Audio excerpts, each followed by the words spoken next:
The TM Junior Series spent the weekend in Portland, and a bit of a surprise on the starting grid on the pole, a debutant driver from Brazil, car number 333, Luciano Soveral, replaces Mathias Taube in the 333 car for the rest of the season. Of course, Taube now running in the Master Cup Series, and on the outside, Curtis Darcy, who won at this track last year, Milano Rossini driving for Corsa, contending for the championship, and Billy Bob Childers in row 2. Row 3 is the points leader Avery Holtzman, the only multiple winner this year, and Packard Carroll.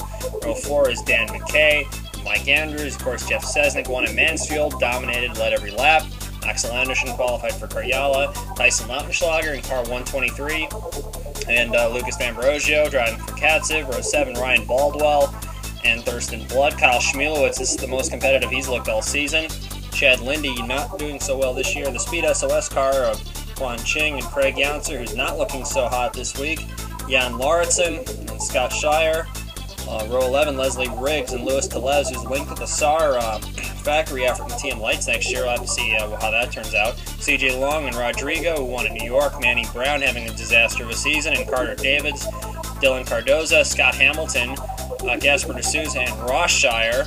Chris Allen, Giancarlo Stefani, Bruce Wilkinson, who's had a bit of a rough introduction to this series, and Alex Neshmary, Chris Cole, and Pete Maverick. Azuma Kazuyama, Ebenezer Quiggles, and of course at the back of the field is Thomas Moore and Trevin Terrell, both of whom crashed in qualifying. And here is Soveral in that blue, yellow, and green 333 car. A lot of new sponsors on that car. Of course, when Taube drove this car was black with very little sponsorship, very modest, I might add. And here we come into turn 1 here at Portland. It looks like Soveral is going to have the advantage on the number 109, Leonard of Darcy, as the Omecha of Soveral begins to pull away. Here is Milano Rossini in the 312 Corsa. The barcode machine, Milano Rossini having a very strong run here. Of course, this is not like Rossini's runs on the Cup side of things, where he has not run well at all. Avery Holtzman, car 134.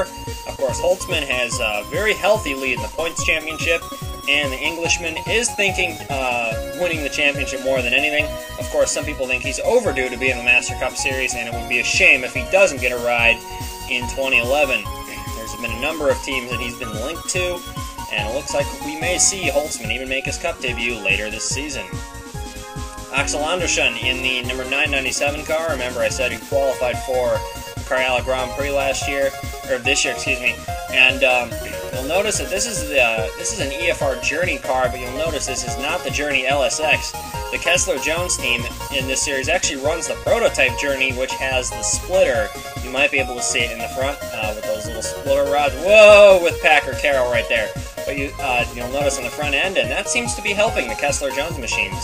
On board now with Avery Holtzman as he tries to make a move around Milano Rossini. As you can see, Luciano Soveral, first start, and he's running away with it so far. You can bet he's liking this, the sight of Holtzman trying to battle Rossini for position.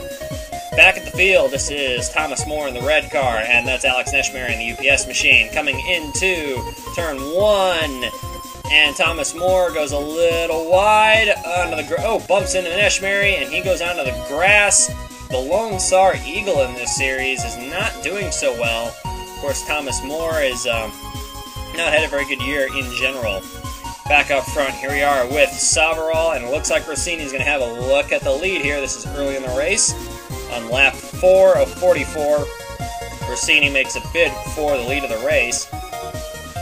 And it looks like he's not going to be able to get it because Soveral has a bit of a lead, but Rossini going to try to pull something off here in turn 1. Going to try to pull off some magic. It's not going to happen. Mike Andrews pits the Racing for the Community car on lap 6. We're going to have to keep an eye on this because that's an interesting bit of fuel strategy there. Manny Brown, car 146. Chris Allen, car 159. The Owen DeGarmo car as Brown bumps into Chris Allen, and he's going to take it into the grass. Hang on, Manny. And he's going to come back onto the track and into the pastel-colored car of Bruce Wilkinson, who's had a rough introduction to TM Junior Series racing as he just gets punted off the road by Manny Brown.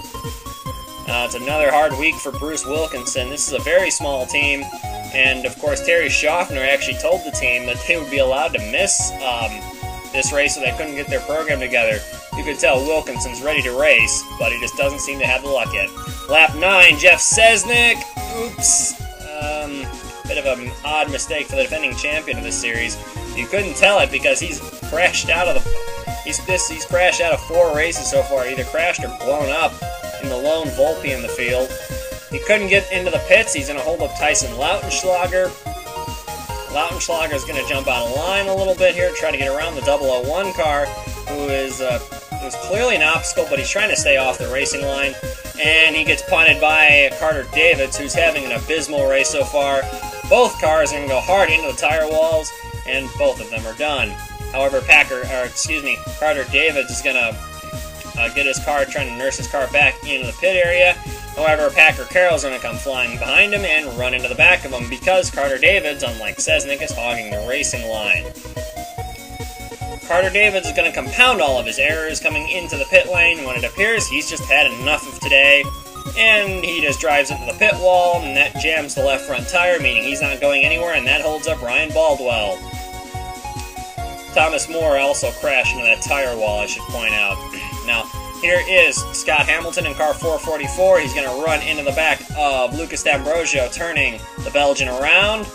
And doesn't look like D'Ambrosio is too pleased with that. But there is the Thurston Blood car running into the side of the Katsev machine. There's been some questions about D'Ambrosio's future. Now here is Soveral leading in the bringing the leaders into the pits on lap 13 of 44. And here he is at the end of the pit cycle, still leading with Milano Rossini hot on his tail. And in 3rd place is Avery Holtzman, 4th Dan McKay, and 5th Curtis Darcy. Now here you see Soveral still leading, but Rossini's a lot closer to him. Looks like Rossini's picked her a little bit faster. Bruce Wilkinson's engine grenades on him early on. That's going to make a continuous streak of bad luck for the American. Hope he has better luck next time out.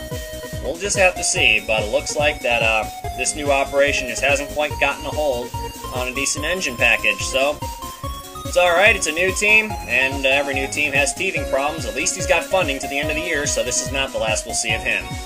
Chris Allen in car 159 and Ebenezer Quiggles Jr. in car 999 are going to come down flying into turn 1. This is going to be a good battle for position. Allen, of course, though, is going to run onto the curb right there. He's going to run into Quiggles' car, take both cars into the tires and out of the race. The officials weren't too happy about this. They called both drivers to the hauler. Here we're going to have a look at it. This is a much better look at it. It looks like Chris Allen, for whatever reason, just dives into the back of the 999 car, takes both cars into the tires, and both are out. This is Scott Shire, the legendary ice racer. In fact, that is an understatement to call him a legend in snowmobile and ice racing in general. However, he's going to have some problems with his car. He's going to bring it into the pits. He's not done a bad job in his TM Junior Series career so far, but he does have some problems getting used to asphalt racing, it would appear. Meanwhile, back up front, 23 laps into the race, you'll see the little graphic on the top right corner of the screen. Soveral has the lead. Big surprise, but you might have noticed there Rossini is catching him. In 3rd position, it is Avery Holtzman, and in 4th is Billy Bob Childers. Gasper de Souza is 7th after the 2nd round of pit stops, and his car blows up, leaving the pits. Can't buy reliability like that. Here's Quan Ching, who's currently running 11th. He's going to make the same mistake that Jeff Cesnik and Thomas Moore, which I didn't show, made earlier, and drive too wide in the last corner, smashing himself into the tire wall, and that ends his day. And Trevin Terrell in the 550 car is going to run right into him. Trevin Terrell crashed in qualifying, crashed in practice, and guess what? He's crashed in the race. I see a pattern. Here's Chris Cole and CJ Long. Chris Cole in the AAA cars, CJ Long in the 023 car. And there goes the 888 car into the tire wall and out of the race. Maybe it had something to do with the BP logos on that 023 car.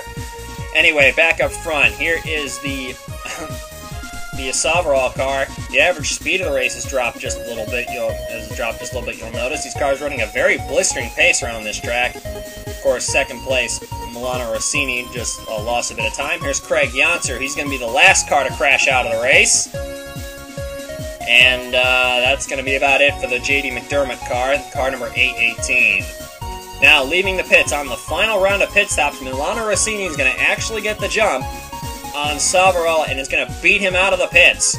So Milano Rossini in car 312 is going to assume the lead of the race with Luciano Soveral, keep calling him Lucas by accident, is going to wind up in second place. And in third is going to be Avery Holtzman. And it looks like Milano Rossini's knowledge of how the other drivers race on the track is going to help him, because he is able to navigate traffic just a little better than Soveral is. Dan McKay a few laps down. And now here he is around Emmanuel Rodrigo, whereas the Katsev car of Lucas D'Ambrosio is continually holding up Luciano Soveral in the 333 car. Milano Rossini is going to have a much easier time navigating around these other cars. You can see D'Ambrosio just being a bit out of line here in blocking Soveral, and the officials aren't too happy about this. In fact, Ivan Katsev apparently wasn't either, suggesting that there might be a tongue lashing for D'Ambrosio after this one. But this is going to be Milano Rossini's lucky day. He's going to lead the final 11 laps of the race and take home his second TM Junior Series victory, with Luciano Soveral right behind him in second place. And in third position is going to be Billy Bob Childers, beating Avery Holtzman to the line. The TM Junior Series spent the weekend in Portland, and a bit of which I guarantee you is exactly what Milano Rossini wanted to see. Luciano Soveral came home a strong second. Billy Bob Childers beats his teammate home. Of course, that's two of the three EV racing cars performing well. Of course, Chad Lindy in car 135, not doing so well this year. Scott Hamilton in car 444 was told to either pick it up along with his teammate or be shipped out, and Chris Cole has apparently not been performing well. Scott Hamilton has picked it up a notch, you'll notice. Mike Andrews' pit gamble didn't really pay off. He dropped 2 spots, started 8th, finished 10th. Giancarlo Stefani, of course, CJ Long in car 023. Interesting story behind that. We saw the team wearing gray shirts, but that car still had BP logos on it. We presume there's some kind of contract issue that requires them to have the logos on the car. But, of course, CJ Long's driver's suit had no BP logos on it, and neither did the pit box. So there's obviously some issues down there. And Lucas D'Ambrosio in 17th. Manny Brown, disaster of the year. Emmanuel Rodrigo rounds out the top 20. Now here are the point standings after 7 of the 16 races. Avery Holtzman, Milano Rossini, the only 2 multiple winners. No surprise, they're first and second. But you'll notice that we've got a lot of close points battles here, because we've had a lot of very up and down races. But also keep in mind that a lot of the drivers towards the top of the order there have actually been finishing races, and have been finishing races maybe not as well as they would have liked. Probably a closer points battle than the Master Cup Series from third on down, but not a very big fight for the points lead, because it looks like Holtzman is running away with it just a little bit. Of course, this series uses the Master Cup Series point system from last year, and the officials are talking about bringing this point system back to the Cup side and possibly adjusting it a little bit.